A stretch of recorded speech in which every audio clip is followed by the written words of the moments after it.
Buenas tardes, profesor. Mi nombre es Belén Posadas Hernández. Estoy en un equipo con Noemí García Valerio y le vamos a presentar los temas requeridos. La teoría del aprendizaje conductual. Los principales exponentes de esta teoría fue Pablo, Watson y Skinner. Sus objetivos, del conductismo, consciente que el alumno requiere destrezas, habilidades o hábitos, específicamente en situaciones determinadas como el saber hacer. En estos casos, el objetivo son operativos. En el rol del docente es el sujeto activo del proceso del aprendizaje, por lo que es el que diseña todos los objetivos del aprendizaje.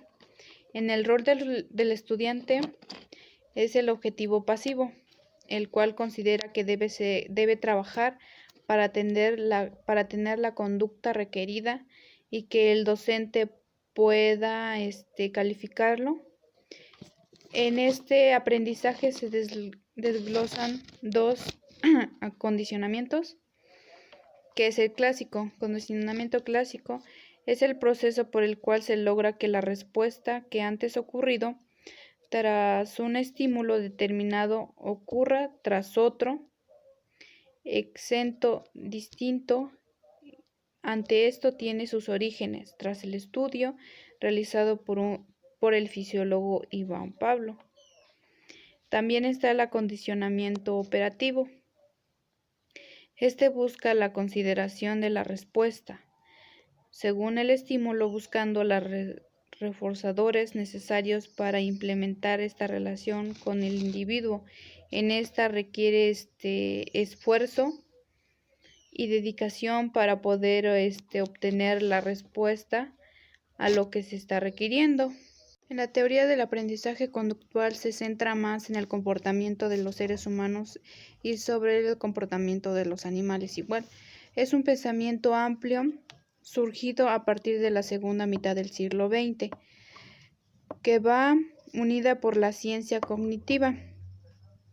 Se da en los últimos años, ya de los griegos podían darse a dar comprensión, se podían comprender del mundo a partir de modelos de pensamiento. Los autores fue Wundt.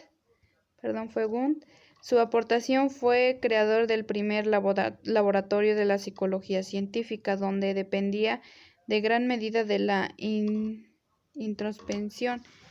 Watson afirma que para ser científico de la psicología debía centrarse en la conducta manifiesta, dando rechazo al dogmatismo. Él nos hablaba sobre una caja negra. Los seres humanos somos cajas negras cuyo interior no externo llega a nosotros, cuyo interior no es observable, Cuando los estímulos externos llegan a nosotros, damos respuesta en consecuencia.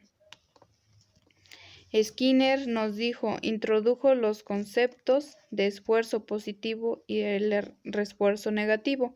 Se determina refuerzo positivo al hecho de premiar la conducta, mientras que en el esfuerzo negativo consiste en la retirada o evitación de un evento desagradable. Los ejemplos que podría dar sobre la teoría del conductismo, de la conducta, podría ser lo podría asociar cuando estamos en clase y escuchamos la chicharra de hora de salida o de recreo. Nuestro cerebro genera esa atención de libertad, de poder salir, y pues es una conducta que nosotros pues ya tenemos, de poder salir, del que ya me tienen que dejar salir del aula para poder disfrutar mi tiempo. Otro sería cuando el profesor llega o antes de llegar escuchan que ya viene y pues uno de los alumnos es el que avisa o el que dice que que ya viene, entonces todos los alumnos en sí tienen pretenden o tienen un grupito en el cual los hombres están por un lado, las mujeres por otro, o pues sí, se reúnen entre sí, y cuando llega el profe pues ya tienen que, antes de que llegue, se pues acomodan en sus lugares. Otro ejemplo podría ser cuando el profesor llega o entra al aula y y los alumnos, en este caso creo que pues no todas las escuelas lo hacen, o ya se está perdiendo la costumbre de que el profesor llega y los alumnos lo reciben con un buenos días, maestro, y se levantan de su silla. Esta podría ser una conducta, y como lo digo, ya hay escuelas que ya no lo hacen y otras que sí lo llegan a hacer, y es una buena conducta y buen comportamiento sobre ellos. David Osbel fue un psicólogo y pedagogo estadounidense que dejó como legado su teoría del aprendizaje significativo. Este autor tiene especial relevancia en la psicología constructivista, también conocida como constructivismo, escuela en la que se desempeñó y con la que desarrolló sus trabajos. Ausubel, con su teoría del aprendizaje, dejó una impronta muy grande en cuanto a la psicología de la educación, al mundo de la educación en sí. David Ausubel tiene dos grandes obras. La primera, publicada en 1963, Psicología del aprendizaje verbal significativo, y la segunda es la que se lanza en el año de 1968, ampliando su teoría en el libro Psicología educativa.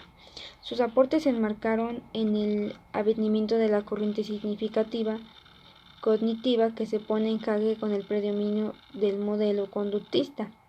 Fue importante en el ámbito de la psicología educativa debido a sus conceptos sobre el proceso del aprendizaje. Los principales conceptos que aporta David Ausubel son valor del aprendizaje significativo, importancia de los conocimientos previos, camino para la construcción de conceptos, tipos de aprendizaje. David Ausubel habla sobre la asimilación. Intenta explicar el proceso de asimilación para que se produzca el aprendizaje, lo que el autor llama aprendizaje significativo.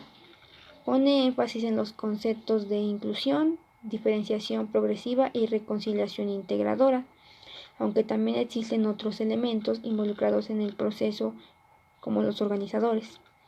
La asimilación para este autor se refiere a la interacción entre el material a ser aprendido y la estructura cognitivista existente, lo que provoca una reorganización de los nuevos y antiguos significados para formar una estructura cognitiva diferenciada. El resultado de esta interacción puede ser modificada luego de cierto tiempo. Por lo tanto, la asimilación no es un proceso que concluye después del aprendizaje significativo, sino que continúa a lo largo del tiempo y puede involucrar nuevos aprendizajes, así como la pérdida de la capacidad de invocación. También habla sobre el olvido. Para Ausubel consiste en la reducción gradual de los significados con respecto a los conceptos previos. No obstante, establece que un proceso facilitador del aprendizaje y ayuda a retener nuevas informaciones. Es más simple y económico retener solo las nuevas ideas asimiladas. A medida que se producen experiencias y se relacionan nuevos conocimientos con conceptos ya existentes en la mente de la persona, estos se compilan o modifican, pudiéndose relacionar con un conjunto más. Los conceptos adquiridos por la asimilación soportan algunos cambios, unos durante el proceso de adquisición y consolidación, y otros resultantes del funcionamiento del cognitivismo y el dominio de la asignatura. Habla sobre las condiciones para lograr el aprendizaje significativo. Un material es potencialmente significativo si contiene las siguientes características. Está la naturaleza del material en sí, debe ser lógicamente significativo, de modo que puede relacionarse con las ideas previas. También está la estructura cognitiva del sujeto, que aprende, debe poseer conceptos subsumidores o inclusores que posibiliten adquirir la nueva información.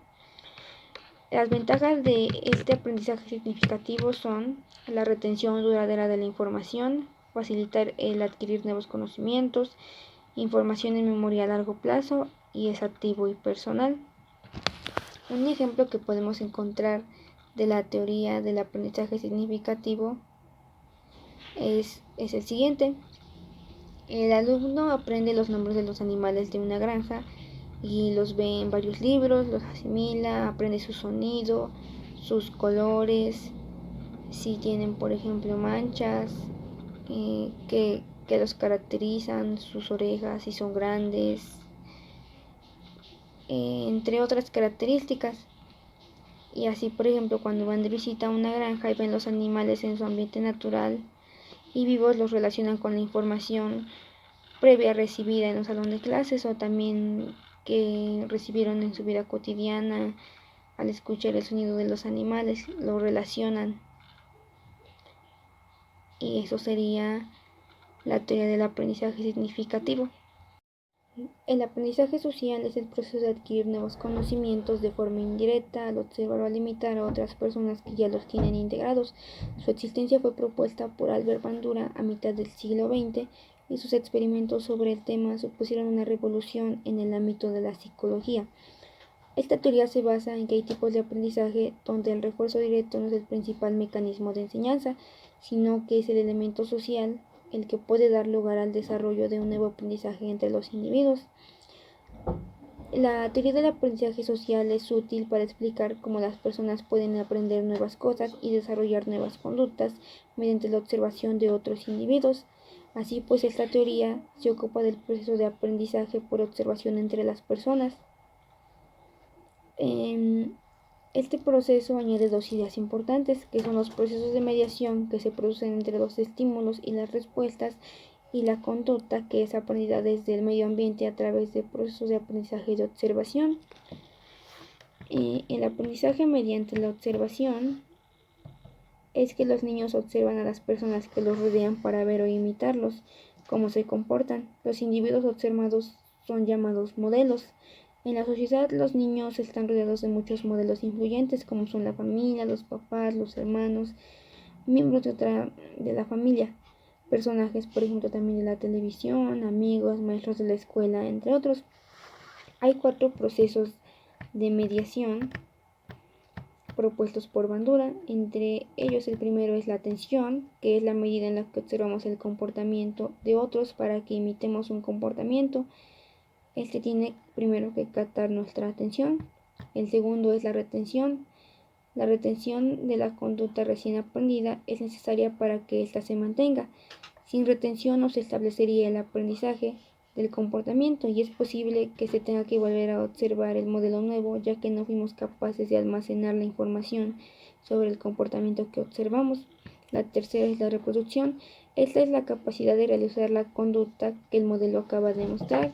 Y por último tenemos la motivación, que esta se trata de la voluntad de realizar una conducta. Las recompensas y los castigos que consiguen un comportamiento serán valorados por el observador antes de imitarlo.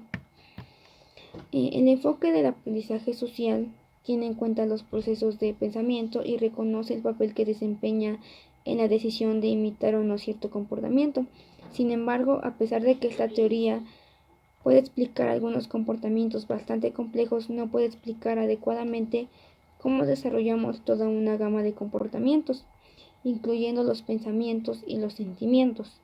Tenemos una gran cantidad de control cognitivo sobre nuestro comportamiento. Y solo porque hemos tenido experiencias negativas no significa que tengamos que reproducir dicho comportamiento. Es por esta razón que Bandura modificó su teoría en 1986 y llamó a su teoría del aprendizaje social teoría social cognitiva, como una mejor descripción sobre la forma en que aprendemos nuestras experiencias sociales. Un ejemplo de esta teoría podría ser cuando los niños aprenden a cepillarse los dientes, que lo hacen por la observación, porque su modelo de aprendizaje sería sus padres, que cuando los ven cepillarse los dientes empiezan poniendo atención qué es lo que hacen, cómo agarran el cepillo, cómo ponen la pasta del cepillo de diente, la forma en que cepillan sus dientes.